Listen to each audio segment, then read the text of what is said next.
Thanks everybody for joining us. I'm here with Congressman Khanna, and we're talking about something that we're introducing today that we think is going to be really important for a lot of essential workers, people who are helping us respond right now in this healthcare crisis and trying to keep us fed and keep this economy going. Well, as you pointed out, there are still 60 million Americans who are going to work. They're the ones who are keeping the internet running, the electricity flowing, people fed. And a lot of times these are workers who are invisible. And one of the cases we've seen is someone was going to work at a grocery store and was saying, I want to be able to wear gloves. I want to be able to have a mask. I want to have social distancing, and wasn't getting anywhere. They contacted our office and we had to reach out to the grocery store. Well, the first part of our Bill of Rights says that any worker needs to have safe conditions. It's shameful we have to regulate this and legislate this, but the reality is businesses aren't providing safe working conditions for people who are risking their lives to keep this economy open. So legal obligation, if you're going to be on the front lines, put people out on the front lines, you've got to provide them with safety equipment so that they can take care of themselves, and also to protect whistleblowers. So if someone goes to the authorities and says there's a problem here, that person isn't in fear of losing her job for doing that. Unions are important all the time, but boy, you see this in a crisis. The importance of having worker representation, someone that a worker can go to and say, hey, what's happening here isn't right, or here's what we could do together to make this stronger and safer. That's what unions are there for, and we need to protect them during this pandemic. And I was outraged. I don't know if you saw this story, Senator Warren, with Instacart. They've set up their app in a way that people could say they were going to give a large tip, and then when the Instacart driver delivered their groceries, they would reduce the tip to zero. Basically wage theft as I see it.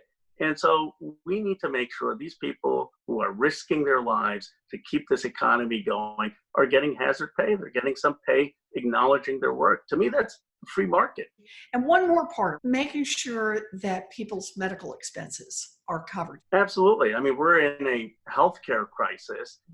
We ought to be able to provide people with healthcare. And you have a lot of these folks, they're independent contractors. They don't have healthcare benefits, and so they aren't able to go to a doctor or get testing if they need it. If there was any time in our country's history that we need to say everyone should have basic healthcare, it's during this crisis. So, Congressman, we've known there have been inequalities in our country for a long time.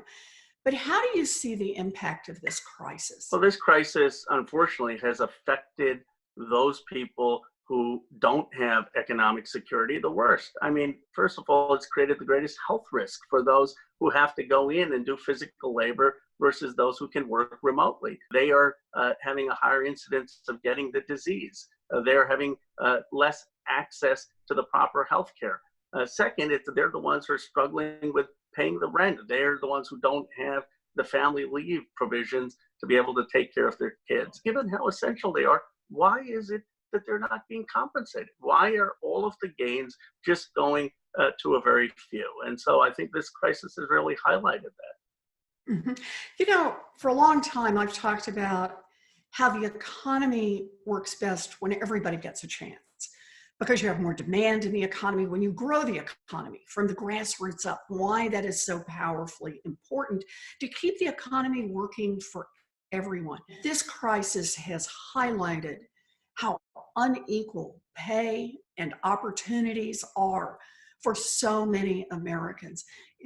Starting with an Essential Workers Bill of Rights, I think this is a chance for us to pull some things back into balance in a really important way. We need to make sure that the stimulus is going to help workers and not just big corporations. You were on the front lines after the 2008 crisis saying we can't just be looking out for Wall Street. We need to help Main Street. And unfortunately, choices were made there that didn't do that. And that left a crisis of confidence, I think, in all of our institutions. We can't repeat that mistake. I like the way you put that. We need these workers.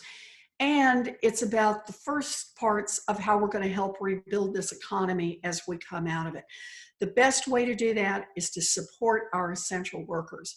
And that's what our Essential Workers Bill of Rights is all about. I'm really glad we're partnering up on this.